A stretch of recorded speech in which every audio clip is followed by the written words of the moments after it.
All right, I think we'll get started. So good afternoon, everyone, and welcome to this talk that is not about Android, it's not about tech. I think it's my first time doing this. I wrote the slides this weekend. I have no idea if I have too much content or not enough content, so we'll see together what happens. So for those of you who don't know me, my name is Romain Guy. I'm an engineer on the framework team, on the Android framework team at Google, but we're not here for that today. We are here for photos.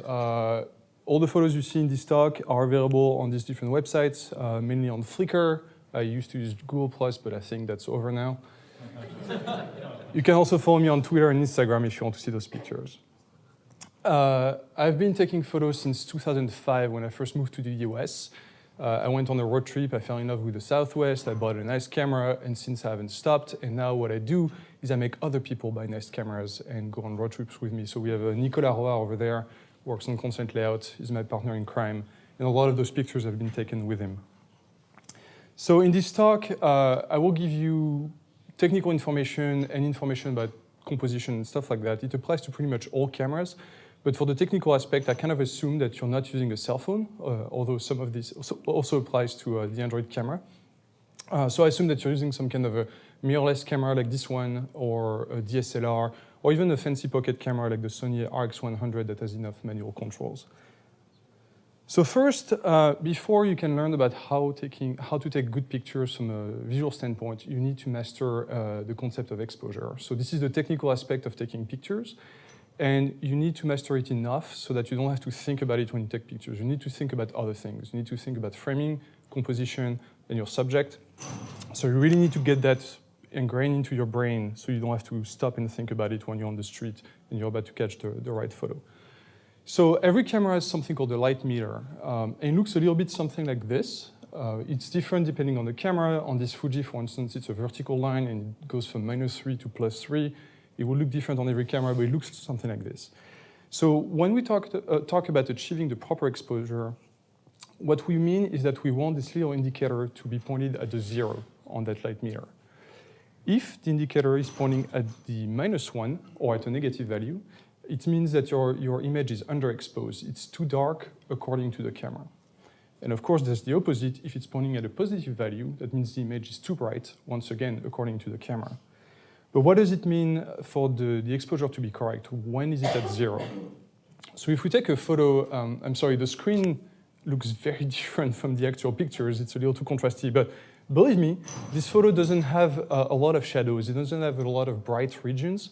It's basically a very average photo, and when I took it, the exposure was technically correct as far as the camera is concerned. So to understand what the camera is measuring, we can downsample this image to 1 by 1 pixel, and what we get is this. We get the sRGB value 157, 157, 157, which happens to be very close to 127, which is halfway between black and white. And that's called the middle gray. And this is basically what a camera does. A camera tries to achieve the right exposure, assuming that everything in the frame is average brightness. So this is called 18% gray. It's not 18% gray when you use RGB values. It's actually 50%. This means that we're trying to expose for surfaces that reflect 18% of the light. I won't go into details. There's math that explains why 18% becomes 50%, but you don't need to know about any of this. You need to know that it's called 18% because that's what you're going to see in books, on websites, or if you ever talk with a photographer. That also means that because the camera is trying really hard to expose for that mid-level gray, things like dark objects will appear maybe too bright if they fill the scene, or if you have very bright objects throughout the scene, they might appear too dark. You can use their tools. For instance, there's a gray card. This is something you can buy. It costs a few bucks. This is an actual 50% gray, and you can use that. You can point your camera at this to achieve the proper exposure if you want the true right exposure for the current scene. So if you go back to the light meter, we know what the camera does, but now we have those numbers. What do they mean? So those numbers are called stops. When you go from 0 to 1 or 1 to 2, there's a difference of 1 stop. And 1 stop means that you have either 2 times more light or 2 times less light. And this is going to be very important when you want to change the settings on your camera to achieve the proper exposure. So if we take an example of a picture that was correctly exposed, here it looks too dark on the screen, but it shouldn't look dark. If we change the brightness of the image by 1 stop, so we go to the left to -1, now the image is darker. If we increase by +1 stop, now the image is brighter. So far, it makes sense. So to control the exposure, to be able to move that needle so that it's exactly on the 0, you have 3 settings on your camera you can use. There's the aperture, the shutter speed, and the sensitivity. So we'll start with sensitivity because it's pretty much the least interesting of all 3. The sensitivity is often called ISO. It's a ISO followed by a number.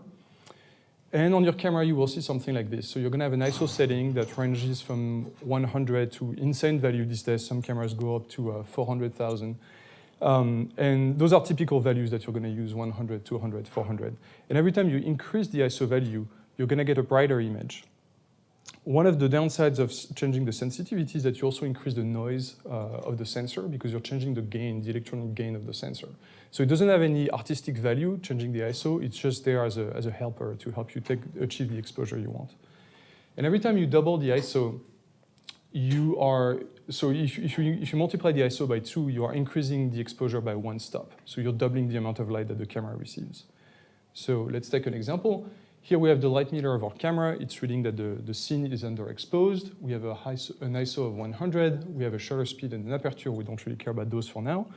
And we know that we want the needle to be in front of the 0. So to do that, because we are 1 stop underexposed, all we have to do is double the ISO number and go to ISO 200. And now we've achieved proper exposure.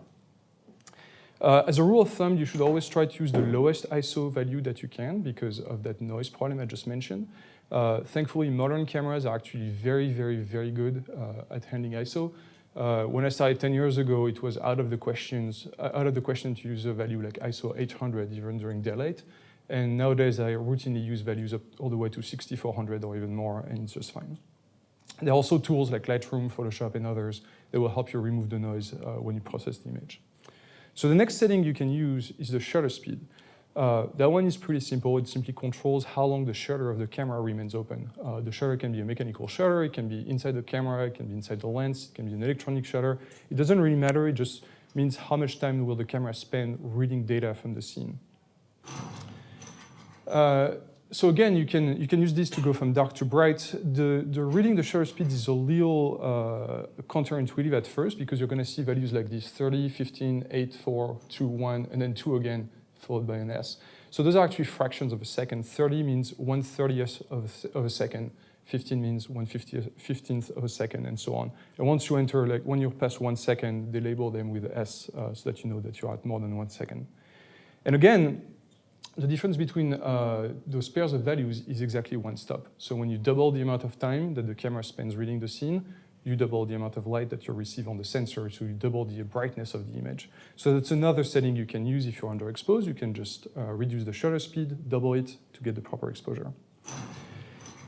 So unlike ISO, I mentioned that ISO doesn't have any really artistic value, but shutter speed does. The speed that you're going to choose will greatly influence the final look of the image. So at high speed, you can use high shutter speeds to capture action, to freeze an action. And when you lower the shutter speed, you're going to start leaving trails behind any moving object. It can be light or it can be an actual physically moving object. And the longer you set the shutter speed, the more blur you're going to get. So if we look at an example, so those are 2 pictures I took in the same spot. It was at the Museum of Electricity in Tokyo, I think. This is a plasma ball, and on the left I used 1/25th of a second as the shutter speed, so that's pretty fast. And you can see there's a high ISO, because I had to set a very high ISO to be able to achieve proper exposure. And the speed was fast enough that I could capture the, well, I don't even know how to call them, but the electric bolts inside the plasma ball. And on the right, same thing, except I used the 6-second shutter speed. So now, as these electric arcs are moving, they blur together and we get a very, very different effect. And you can also notice that because I increased the shutter speed, I was getting more light. I had to decrease the sensitivity down to ISO 100 so I could get the same exposure. This is another example of using fast shutter speed. That biker was moving pretty fast, so I had to use 400ths of a second to be able to freeze the action and not get any motion blur. Sometimes the subject is not moving fast. Those mountains are staying pretty still. But I was on a helicopter, and the helicopter itself was moving fast. So here you can see I used a high ISO value, a high sensitivity of 1000, and a shutter speed of 640 40th of a second to be able to capture the scene without too much motion blur. And actually, if you were to zoom on that picture, you would see that it's not perfectly sharp, but it's sharp enough. And sometimes you want the exact opposite. Sometimes you just want a long exposure to create, particular effects. So here I wanted to smooth out the sky and I wanted to smooth out the water. So I use a very low ISO and a high shutter speed of over 1 second to be able to capture all that motion in the frame. And you can take this extremely far. So this is a scene in Bryce Canyon.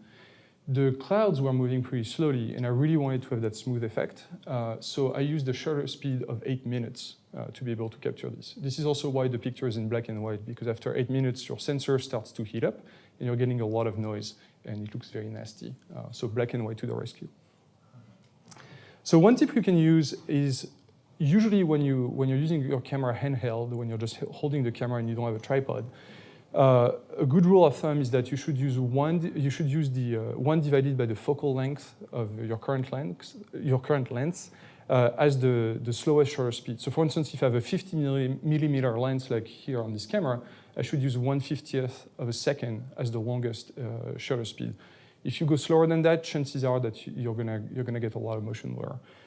This can be alleviated if you have in-body stabilization or if your lens has a stabilizer. It really depends on the gear that you are using, but this is a pretty good rule of thumb that I use pretty much all the time.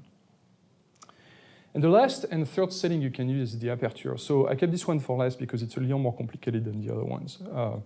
It's actually a very confusing way to think about it. So here you can see the aperture numbers. They are not multiples of 2. There's just this weird series of numbers that you kind of have to learn by heart. So 2, 2.84, and so on. And you can also see that the brightness decreases as the numbers go up, which is exactly the opposite of the shutter speed and the ISO. So when you have a low value, so f2 for instance, it means that the lens is wide open. The iris inside the lens is completely open. And as you increase the aperture value, you decrease the opening inside the lens, and you get less and less light.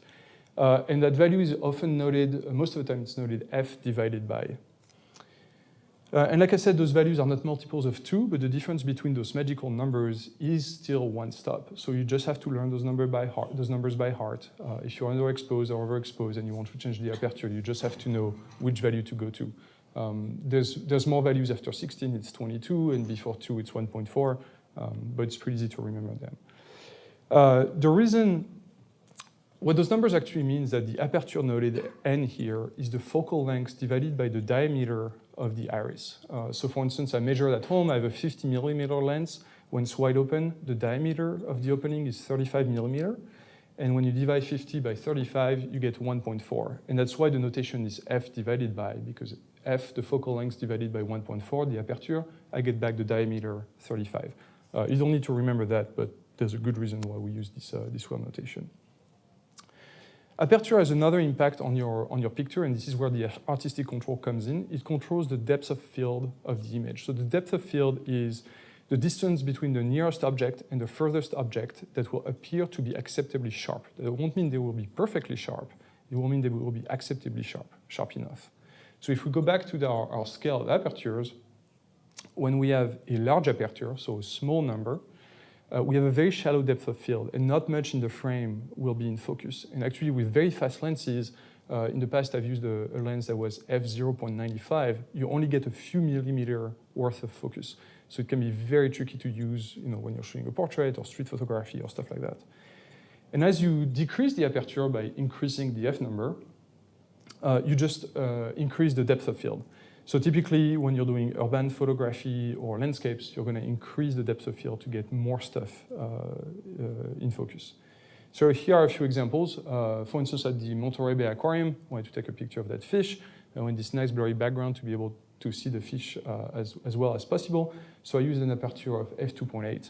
And you can see that even with this aperture, there's not much that's in focus because the eye and the nose, or whatever it's called in a fish, are in focus, but the rest of the body becomes slightly blurry. That means we don't have enough depth of field to be able to see everything sharply. Here I used a shallow depth of field for a very different reason.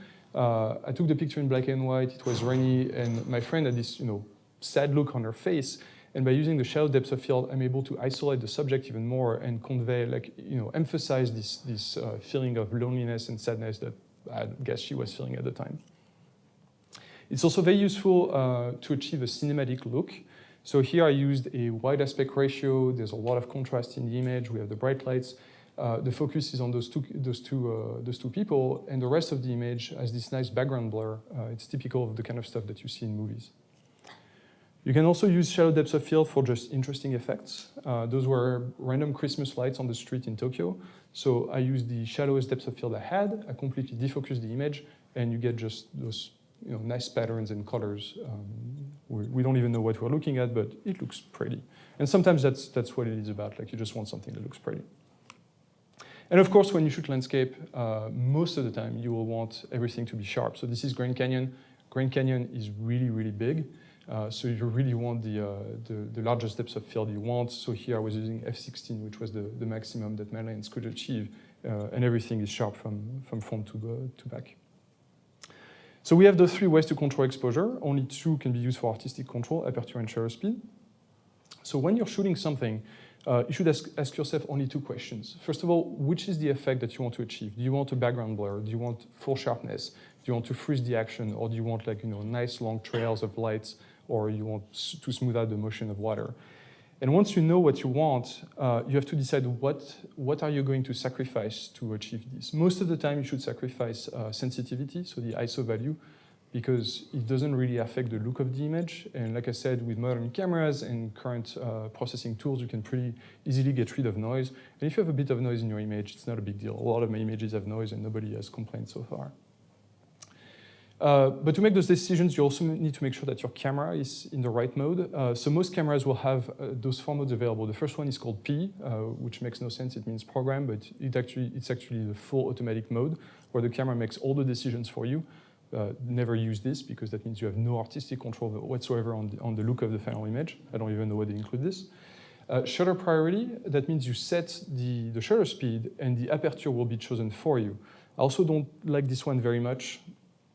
I prefer aperture priority, because aperture, most of the time, you won't be trying to freeze frame the action, or you won't be trying to create, like, trails of something.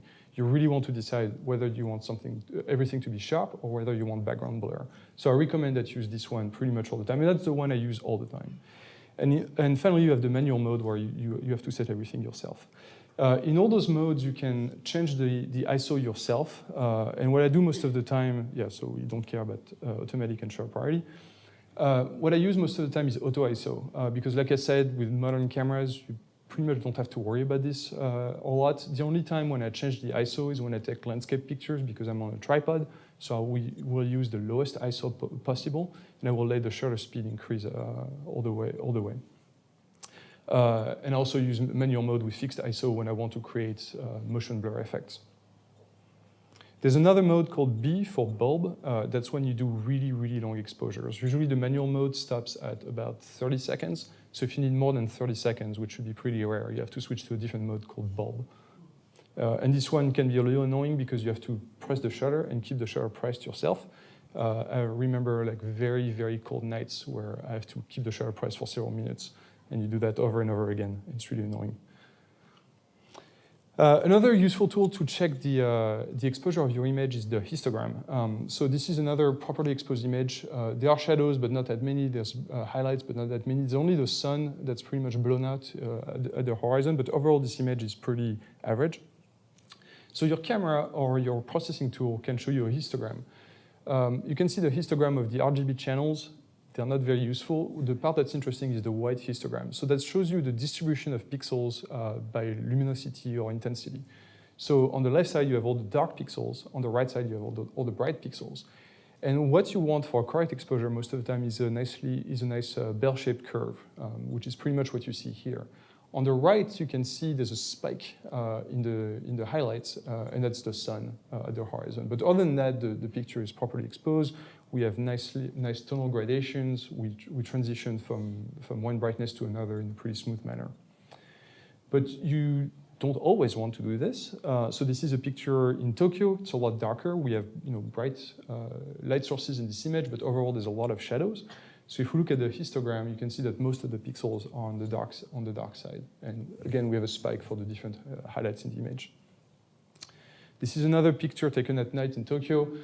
This is called a high-key photo, so there's not a lot of contrast and everything is pretty bright. And again, if you look at the histogram, you can see that here where most of the pixels are pushed to the right. So the histogram can be really useful if your camera has a way to show you the histogram while you're taking a picture. It can be an easy way for you to assess the exposure, and you can easily change your settings to make sure it looks the way you want. If you know that you want a dark look or a bright look, you can use the settings to achieve something that is not technically the correct exposure, but that's still the exposure that you want. The last thing you can use, a lot of cameras have something called exposure compensation. Sometimes it's a dial that looks like this, sometimes it's just a setting that you can set, and just a number, usually between -2 and +2. And that number can be used to force the camera to change the exposure. So for instance, you're in aperture priority mode, you set your aperture to exactly the aperture you wanted for artistic reasons, and the camera is telling you that everything is properly exposed. That's great. But what if you want the picture to be brighter or darker? Instead of changing the aperture, because that would compromise your artistic decision, you can use the exposure compensation. So what the camera will do, it will either change the ISO, if you're an auto ISO, or it will change the shutter speed to achieve the exposure that you wanted. A situation where this becomes very useful is when you shoot snow, for instance. So I mentioned that cameras basically try to expose for something that's a mid-gray, something halfway between black and white. Snow is very white, so if you let the camera do its job, sometimes, not all the time, but sometimes the snow will come out pretty gray. So in that situation, you can use the exposure compensation to force the camera to take a brighter picture and get the tones that you want. So to recap exposure, let's say that we have an exposure here at ISO 200, we have a hundredths of a second at f4, so aperture 4, and it is properly exposed according to the camera. If we wanted to have more depth of field, we could decrease the aperture to f11, so we have more depth of field, but we're getting less light. So the difference between f4 and f11 is f5, 6, f8, and f11, that's 3 stops. So we need to find those 3 stops somewhere else. So we slow down the shutter speed by 2 stops. We go from 100 to 50 to 25, and then we increase the ISO, so we gain our 3 stops back. So we do those 2 sets of settings are exactly the same. We have a proper exposure of the scene, but you have a very different feel in the final image, because with f4, you're going to get some background blur. With f11, everything's going to be sharp. And one last example, so if you want even more background blur, let's say I want to open the aperture to f2, so we're going from f4 to 2.8 to 2, so that's 2 stops. So we need to slow down something else, so we're decreasing the shutter speed and we're decreasing the ISO to counteract this choice. So the 3 settings are linked together. And again, you should always start with what you want to achieve, freezing the frame, having motion trails, background blur or sharpness. Set that setting, so the shutter speed of the aperture, and from that, set the other ones. All right, so that was it for the technical part. Now we're going to talk about composing a photograph. There's a number of rules. I mean, they're called rules online. I don't like to call them rules because you can break them whenever you want, and a lot of very good pictures don't follow any of those rules, so they are more guidelines. The first one and the most well-known is called the rule of thirds. So the idea is that you can decompose the image in thirds, and there are studies that show that our eyes are naturally drawn toward the intersections of those thirds. And what you should do when you compose a photograph is basically put the subject on one of those lines or at the intersection points. So I'll show you some examples. This one, photo taken in Tokyo, there was this silhouette in front of this very bright background, so I want to take the picture. And as you can see, if I overlay a grid, the silhouette is exactly at 1/3 of the image. That gives you a nice balanced feel to the picture. This picture is also interesting because I took the picture while walking, and I wanted background blur. And this is not a sharp picture. If you look closely at the silhouette, it's actually pretty blurry, but that doesn't make it a bad picture nonetheless. So online, you're going to see a lot of talks about sharpness and how to achieve maximum sharpness and so on. Yes, you should do that if you can, but it's not the end of the world if you can't. That doesn't make a bad picture necessarily. Here's another example, still in Tokyo. So here, with the rule of third, we can see that all the heads, basically, and the eyes of the main subject are on one of the lines. Their bodies are in the bottom 2/3. The main subject is enclosed in the last third of the image. And so this is like a perfect example of following the rule of third. Another one, the eye of the subject that's in focus is exactly on one of the thirds. And you can also see that the body of the creature is tucked neatly into the different rectangles created by the rule of thirds. It's also useful for landscapes. This is a picture I took with Nicola actually this summer in Sonoma. You can see here the horizon is on one of those lines. There was also this weird lenticular effect. That's not the sun. I don't know what that is, but that looked amazing. So it's also on the third line, and in every third of the picture, horizontally, you have a big rock, and the one on the left occupies the entire third. So again, gives you a nice balanced composition. For landscapes, typically you will want to have the sky in the top 2/3 of the image. The next tool you can use for composition is leading lines. They're pretty obvious with man-made structures. So here, for instance, that's the pier in Pacifica, not far from here. And if I draw the lines, they get you toward the horizon, they converge in the same spot. So that one's very obvious. Sometimes you can create your own guidelines, your own leading lines. So here we have a few lines that exist because of the barrier, because of the painting on the street.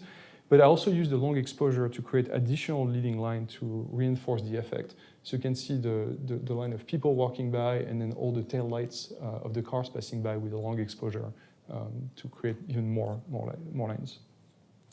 The lines don't have to take you to the horizon. You can also use them to draw the viewer's attention to anything you want in the picture. So in this one, we have the lines from the different buildings that converge in the center of the image. And once you're in the center of the image, we have a vertical line that takes you from top to bottom. And that way I can draw I can basically make you look at things in the order that I want. This also uses the rule of thirds. We have 2/3 of one building and 1/3 of the other building. The next composition tool is frames. Here's an obvious one. You have a door frame. You put someone in the door frame. Well, you frame the someone. That's a pretty obvious one, but it's pretty effective to, again, draw the attention. And you can also use frames as negative space. That would work equally well if the person was outside of the frame. This one is a little more subtle. So we have this subject here that has those black pants and this white shirt, and you can see that I put the top part of the subject in white exactly in that in front of that yellow poster, so it draws your attention because of the color difference. But there's also another frame in the picture that encompasses the entire subject. And because the subject was looking at their phone, by basically putting him inside those two frames, we can kind of keep him away from the rest of the world. We have the rest of the image is pretty open, so it just reinforces like what the subject is doing and you know, feelings and emotions and all that. That one is an interesting one. So that was in Seoul. She was crying, so I guess something bad was happening to that couple. I hope not too bad. But anyway, so what really drew my attention here is their shadows, not the people themselves, because you can see there's a busy background. They're hard to see. So I really wanted to draw the attention of the viewer to the shadows.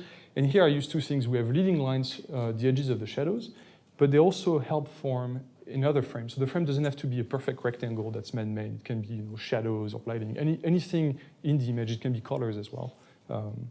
Anything you can use to draw the attention works. Another tool is layers. The most obvious use of layers, of course, is in landscape photography.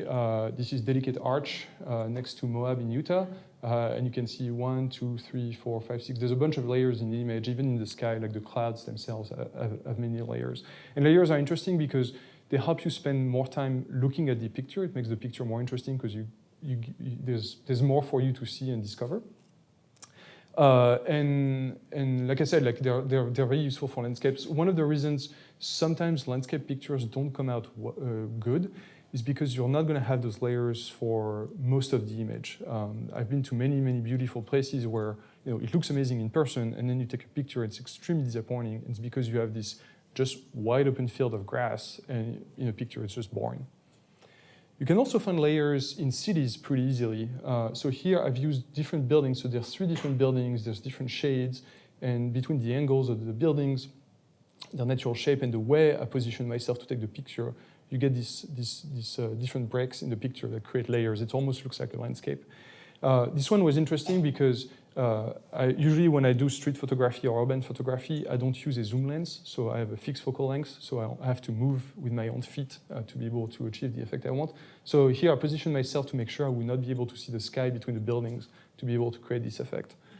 So that's actually in general a tip that you should follow. Like if you see something interesting, don't just stand there and take the picture. You can try to move a little bit. And actually Nicola is really good at that. He's better at that than me when we take landscapes. So I try to follow his lead. Another interesting example of layers. So here we have the first obvious set of layers, the shape of the building itself. So we have those curves that just run into each other, so almost like a waterfall. It's interesting. But I also used a large depth of field with a small aperture. And I did that so that the reflections would be would be sharp. So that's another layer that you get in the picture. And when you do street photography, that's something you can use effectively. For instance, if you're looking into a store or a restaurant, you can use whatever's inside plus the reflections from the street inside the window to create different layers for the viewer to look at. And the last tool that you can use is patterns. This is an example of natural patterns that was taken with a drone. We have layers and patterns, so we can always combine things. But patterns don't necessarily have to be regular or man-made. So this is a more organic pattern, also taken with a drone. That's the bay, the south tip of the bay. But patterns are the most interesting when you can break the pattern. So the reason I took this photo is because we have this extremely regular pattern of all the windows and the colors on this building, and there's one open window. And it's almost kind of like a little reward for the viewer that you find this one thing that's out of place and draws your attention. And I still wonder why that window was open. I hope it was not a bad thing that happened there. And well, I didn't see anyone fall, so. So remember that those are just guidelines, right? They're not rules, you can break them. The reason I mention them is because they are useful tools, and you should probably spend time learning them. Most of the time I don't even think about this. Sometimes people say, oh, you have a good eye. It's not that you have a good eye, it's that you've internalized those tools that you can integrate them into your frames without even thinking about it. And once you know how to use those tools, and once you master them with big air quotes, you can feel free to break the rules. This is a picture I love. I took that picture in Antelope Canyon. I love it because it looks like almost there's some kind of bird that's flying from the sand into the air. It's not using the rule of third. There's kind of a frame with the rocks, but it's not a complete frame, so it's a bad frame. There's kind of a leading line, but not really, with a beam of light. And the subject is dead in the center. That doesn't mean it's a bad picture. At least to me, it's a very good picture. So again, those are just tools that you can use to help you. And if you're new to photography, you can definitely follow them. They will, very quickly help you improve your photos. But feel free to just ignore them when you think that the result looks better. So another thing that's often overlooked when it comes to framing is the problem of the aspect ratio. So most cameras have an aspect ratio of 3:2 or 4:3. So this is a 4:3 camera.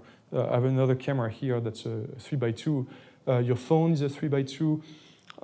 Micro Four Thirds cameras are called Micro Four Thirds because they have an aspect ratio of 4:3. DSLRs are 3:2 most of the time. It's pretty rare to find a different aspect ratio. There are a few cameras out there that are like that, but they tend to be very special cameras that you probably don't want to get anyway. But because that's the way, because the images coming out of your camera will have the same aspect ratio as your sensor, that doesn't mean that it's the aspect ratio that you should use when you're shooting your picture. So I want to talk about some of the aspect ratios that I like to use. There are others, but these are the ones that I really enjoy using. So the first is square, or 1:1. That was made very, very popular by Instagram. It used to be very popular back in the film days. There are some medium format cameras out there that still use this format. And this format is particularly useful when you do street photography or portraits, because it helps you, it creates a feel of intimacy. It helps you draw the user into the scene. So here, for instance, there was a frame, a natural frame in the picture, and we feel a lot closer, it's almost as if we're inside, sitting at that bar with those characters. The next one is 16:9, so it's a panoramic aspect ratio. It nicely matches modern displays, so your TV is probably 16:9, computer displays are 16:9. Our phones are 16:9, actually not the ones with the notches, but other phones are 16:9. If you turn off the notch, it's probably back to 16:9. With a notch, I think we're at 2:1. So it's a fairly natural viewing experience for people today, because we're all used to this format. It's like watching old movies. If you watch old movies, they had an aspect ratio of 4:3 for a lot of them, and it feels really weird to watch them now. Anyway, so this is a wide aspect ratio, and it's extremely well suited for landscapes, obviously. So this is Monument Valley. You have this wide open landscape, and the 16:9 like helps you like convey this feel of openness and wideness, if that's a word. It's also useful in urban environments. So here I use 16:9 because I was creating a lot of motion using a long exposure. So you see a lot of trails at the bottom from the cars. There's a truck on the left side of the image, and there's a train. And the 16:9 just emphasizes this horizontal motion. Then there's 239:1. This is the current widescreen standard for movies. So that's why when even on your 16:9 widescreen TV, you still have black bars at the top and at the bottom. It's because as our TVs became wider, the movie industry said, hey, you know what? We're going to go even wider than that. They really want us to have those black bars. And I've been using that one for a couple of years now, and I really, really like it in a large number of situations. And actually, a lot of the pictures we've seen already in this presentation use this aspect ratio. So again, Monument Valley works extremely well for wide open spaces. It also works really well for a cinematic look and feel because that's what we're used to when we're watching movies. So here we use a shallow depth of field to create background blur. We have a dual tone image. We have a lot of blue and yellow. Movies love to do this kind of stuff. And we have focus on the characters and a lot of high contrast. So aspect ratio is a composition tool. This is not something you should do after you take the picture. I've done this. But you should really think about it at the time you're taking the picture. You should think about the aspect ratio. And the hardest thing is actually to remember when you come home and you look at your pictures on your computer, which ones were meant to be used with which aspect ratio. So you can take notes. I've done that before, like I take notes on my phone to remember which ones should be which. And finally, so we have 10 minutes left, so I'm going to give you a bunch of random tips, and then hopefully I'll have time for a few questions. So the first one, blue skies are boring. This makes California, or at least the Bay Area, extremely obnoxious for landscape photography because the sky is always perfectly blue and empty. So here's an example. It's a picture I took with Nicola this summer in Monument Valley. We were super lucky. We got clouds. We had water in Death Valley. Apparently it had just rained, which basically never happens. So, interesting pictures, tons of clouds, reflection, and all that. Now, here's a Photoshop version of the same picture without the clouds, and becomes very boring. Just because you have this empty space and there's nothing for the viewer to look at. This is why I spend a lot of time watching webcams. There's a number of free webcams on the coast that you can watch online, and you will be able to see whether or not there are clouds and whether or not you should get off your couch and go stand in the cold to take pictures. The next tip is simply to be there.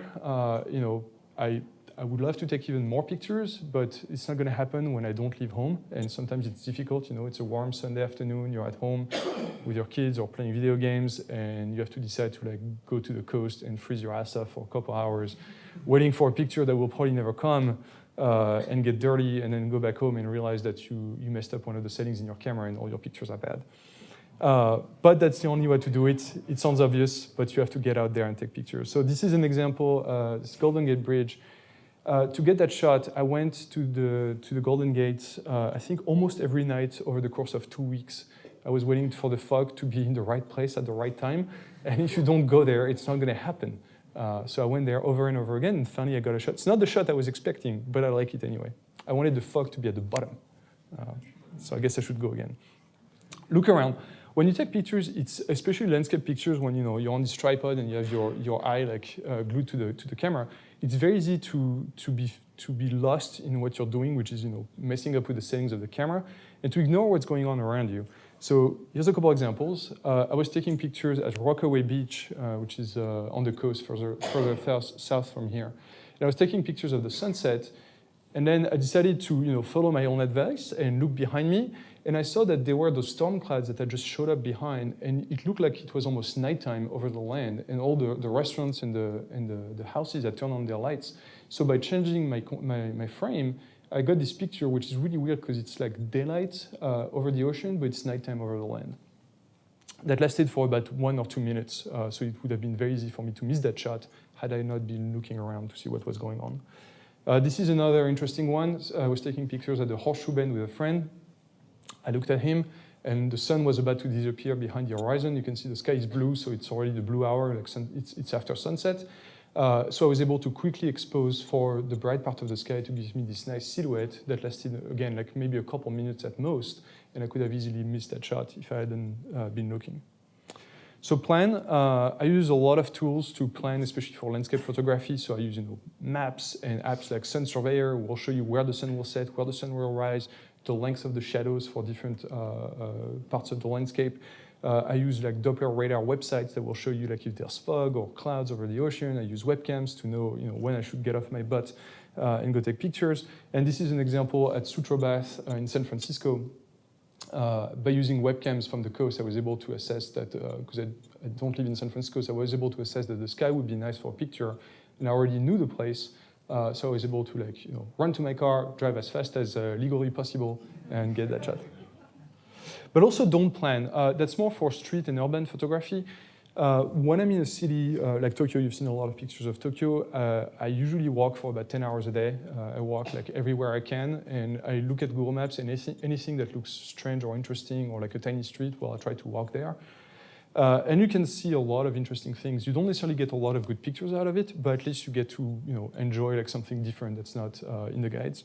I was in Santa Monica last year, and I'm going to brag that it was to shoot a TV commercial. So I was walking like in the back streets of Santa Monica, and I stumbled upon that building, and I found that very interesting because that person has an American flag on their building, and they have a German car parked next to it.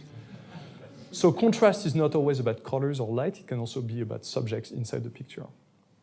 Be safe. So that one is pretty obvious when you're in your city. Like, don't go in areas that look sketchy. Be careful if you have fancy equipment. But for landscape photography, here are the things that you should pack with you. So first of all, tell someone where you're going. Nicola and I have been in a couple of places, like we went off-road, we blew a tire, you're 20 miles away from the town, it's dark, and you don't know where the spare tire is, and you don't have cell reception, so it can be pretty bad. We've also been to places, for instance, Delicate Arch I mentioned earlier, where you're going to go watch the sunset. It's kind of like a 2-mile hike. It's not hard, but you're in the middle of nowhere. And when you come back, it's nighttime, and it's high in altitude, and we see people wearing sandals, and they don't have water, and they don't have light. And every year you hear those horrible stories about people getting lost or dying or stuff like that. So pack these: good shoes and a hat, lots of water. Fun fact, you can survive for about 2 weeks without food, so don't worry about food, worry about water. Pack flashlights and batteries, especially if you're going to go capture the sunset, because you're going to come back and it's going to be nighttime, so you need to know where you're going, especially when you have a very heavy backpack on your back. Warm clothes, rain gear, first aid kit, that kind of stuff. And finally, practice. You can read books all you want about how to take photos. The only way to get good at it is to go out and take pictures. And finally, I have a few minutes for Q&A. So if you have any questions. Yes? So when you walk around and take a picture, do you bring... So when I walk around and I take pictures, do I bring a lot of lenses? So to give you an idea, when I walk around in a city, this is the bag I bring. This holds one camera and maybe 2 or 3 lenses. Those are not zoom lenses, those are prime lenses, so one focal length. And when I go take landscape pictures, this is what I carry. Also 2 or 3 lenses and a lot of filters and all the equipment I was talking about, so first aid kits and tools and stuff like that. It's very heavy and super annoying to carry around. And then Nicola likes to carry, he's like a snail, he likes to carry his entire house with him. It's actually pretty impressive. He manages to, we have the same backpack and somehow he puts like 4 times the amount of stuff in the same bag than I do, so props to him. So yeah, when do you decide the half and half rule? You don't necessarily decide. It looked good. Like I said, those are just guidelines, they're not rules. It just looked good to me. And sometimes you just can't because the scene doesn't work with this rule of thirds. So don't think about it too much. Especially with landscape photography, like half and half can work really well if you have interesting skies, of course, and an interesting foreground. If there's nothing else to show, you should probably change your ratio. And even the rule of third is pretty loose. I mean, it's not exactly 33%. It's a range. Right. So the question. So we have 3 settings: ISO, shutter speed, and aperture. And what does exposure compensation do? So when you're in manual, exposure compensation doesn't do anything. When you're in aperture priority, exposure compensation will change the shutter speed. or the ISO if you're in auto ISO. And when you're in shutter priority, exposure compensation will change the aperture or the ISO. So it always changes the one you're not controlling yourself. Do you ever use a flash? How do I post-process pictures? Right, so this should probably be another talk. I wanted to talk about it, but 45 minutes is way too short. But yeah, there's a lot to say about that. How many hours do you take between taking pictures and then processing? So how many hours between? Yeah, do you invest more time in processing pictures? Oh, do you spend more time processing pictures or taking pictures? Definitely processing and editing. So, removing the pictures that are not good and all that stuff. The shooting itself usually is not, it doesn't take that long.